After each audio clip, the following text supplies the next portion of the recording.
রাতে শহরের সাংবাদিকদের নিরাপত্তা প্রশ্নের মুখে গতকাল রাতে সাংবাদিক সুজিত আচার্যের উপর বর্বরোচিত হামলার ঘটে সাউন্ড সিস্টেমের কর্মরত দুষ্কৃতী দ্বারা। প্রচণ্ডভাবে হামলা ও মারধরের ফলে সুজিত আচার্যকে হাসপাতালে ভর্তি করতে হয়। পরবর্তী সময় জনগণ ও মালিক পিন্টু সাহার তৎপরতায় দুষ্কৃতিকারীদের গ্রেপ্তার করা হয়। এর পরিপ্রেক্ষিতে সাংবাদিকদের নিরাপত্তার প্রশ্নে আমতলী থানার সামনে সাংবাদিকদের একটি দল ধর্নায় বসে।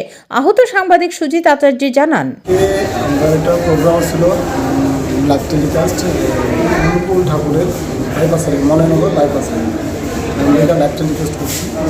পুলিশেরা প্রায় রাত্রি হয়ে গেছে 12টার সময় পর্যন্ত বসে গেছি। এসে পরে তো আমরা মালটা বুঝাই দিচ্ছি, সেটা আমরা বুঝে দিচ্ছি। আমরা যে দাদা আছে দাদা ফোন করছে, গাড়ির ড্রাইভারে ফোন করছে, গাড়ি ড্রাইভারে ফোন করছে পরে তা গাড়ি ড্রাইভারে পুলিশের তাল বাহানা করতেছে, আম্মু আইতাছি ইত্যাদি করতে করতে প্রায় আরেকটা বাজে গেছে। এবার আমরা বয়ে দিচ্ছি, এরপরে আইসি এসে বলতে আমি জাস্ট জিজ্ঞেস করলাম যে ভাই তোমার তো দেরি হয়েছে দিলি মানে আমার কথা হয়েছে না বুঝে সেই কষ্ট করতেছে সেটা। তারপরে দিয়ে আমি বলছি ঠিক আছে ভাই ইচ্ছে কত জায়গায় না বুঝতে পারবে যেন পরিবার ইয়ে আছে তারা স্বেচ্ছাসেবক তারা আছে, তারা আসে তারা ওরা নিচে করে দিচ্ছে। এবার আমরা মতো করেছিলাম গাড়িতে জিনিসপত্র নিয়েছিলাম অন্যজনের গাড়িতে করে জিনিসপত্রগুলি আয় করতে হচ্ছে পরে হঠাৎ করে দেখি যে ড্রাইভারটা লোকে মানে তর্ক করেছিল ওই ড্রাইভারটা কিন্তু পাশে 4-5 জন ভুলাবান নিয়ে গেছে একটা ইকো গাড়ি থেকে ঘুরে এসে আমরা ধাবা করতেছি।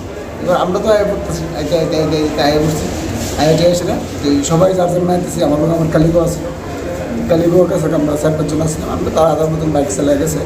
এবার আমিও আস্তে আস্তে চালাই গেছি। হঠাৎ করে ঠিক সিদ্ধি আশ্রমের নিউজ সিটার একটু সামনেই হঠাৎ করে একটা গাড়ি এই গাড়ি আইসে ধরুন করে আমার বাড়ি মারছে বাইকের সঙ্গে ঘুরে গেছিল পড়ছি পরে দেওয়া গাড়ির থেকে নেমে সেটা মানে যা পাই আমার যতটুকু বাড়ছে হেলমেট দিয়া তারপরে গাড়ি যে বট দিয়া পিঠে নিতে মারছে এগুলো এসে ঘুষে নিয়ে মানে যা খুশি তা করছে। কতজন ছিল?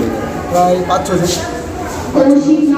প্রচণ্ড বড় মারছে, এখন আমি শ্বাস করতে পারি না, প্রচণ্ড ব্যথা আবার পিঠে ব্যথা পায়ে যে ফালাইছে আগুন সালাই দেয়।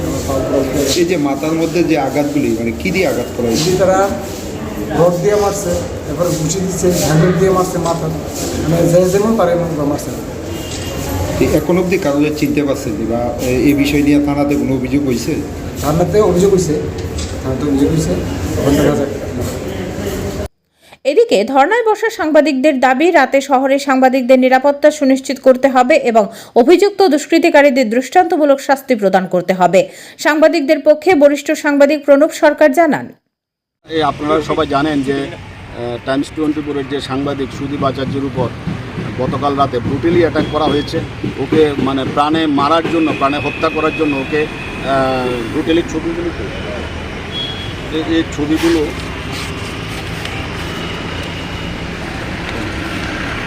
এই ছবিগুলো দেখেন, আপনারা দেখেন এই ছবিগুলো দেখেন কীভাবে ওকে কীভাবে ওকে মারা হয়েছে। এই দেখেন কীভাবে ওকে মারা হয়েছে, লোয়ার রড দিয়ে আর্মস দিয়ে ওকে তুলে মারা হয়েছে। ওর একটা স্বর্ণের চেন ছিল, চেনটা ওরা নিয়ে গেছে এবং এগুলো 7-8 জন ছিল। তো আমাদের মনে হয় আরও ছিল সংখ্যায়, ওরা পালিয়ে গেছে। তো আমাদের দাবি যেটা সেটা আমরা আজকে থানায় এসেছি সবাই মিলে আমতলী থানাতে, যেহেতু ঘটনাটা আমতলী থানা এলাকায় হয়েছে। তো আমাদের একটাই দাবি যে এসপিকে এখানে আসতে হবে, ঘটনাস্থলে আসতে হবে। এর আগে এই যে প্রসেনজিৎ তারের উপর অ্যাটাক হয়েছে 3 জনের উপর মোটচুমনি এলাকাতে, তারপরে এই মনে হয় 2 মাসের মধ্যে আবার হয়েছে সাংবাদিকের উপর। তাহলে কি শহরে কি সাংবাদিকরা কাজ করতে পারবে না? আমাদের আজকে আমরা পথে বসতে বাধ্য হয়েছি। আমরা আজকে আমতলী থানার সামনে ধর্নায় বসেছি, কারণ একটাই আমাদের দাবি, এসপিকে আসতে হবে। এসপিকে আমরা জিজ্ঞেস করবো যে রাতের বেলায় তাহলে সাংবাদিকদের পুরো নিরাপত্তা থাকবে না, যে যা খুশি যখন যা খুশি মেরে দেবে।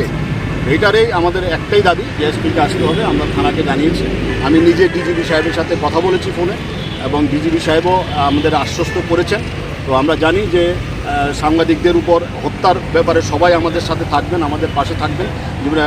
আহত করার ব্যাপারে যেভাবে ব্রুটালি মেরেছে সাংবাদিকদের, এর আগেও 2জন সাংবাদিককে হত্যা করা হয়েছে এ রাজ্যে। তো আমরা চাই না এই ধরনের ঘটনার আবার পুনরাবৃত্তি ঘটুক, কিন্তু যেভাবে একের পর এক সাংবাদিকরা আক্রান্ত হচ্ছে, কিছুদিন আগে খোয়াইয়ে আমাদের আশিস চক্রবর্তীর হামলা করা হয়েছে, ব্রুটালি হামলা করা হয়েছে, ওর নাক পাক সব ফেটে গেছে। এইগুলোর প্রতিবাদে আজকে আমরা সব মিলে আমরা এখানে বসেছি। আমাদের দাবি এসপি আসলে আমরা এসপির সাথে কথা বলবো, তারপর আমরা প্রয়োজনীয় সিদ্ধান্ত নেব।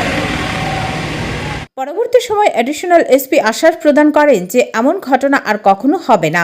তিনি স্বীকার করেন যে থানাগুলো তাদের কর্মীদের যেভাবে পয়েন্টে থাকার নির্দেশ প্রদান করা হয় তা কিছু কিছু পুলিশ কর্মীরা ঠিকমতো পালন করেন না।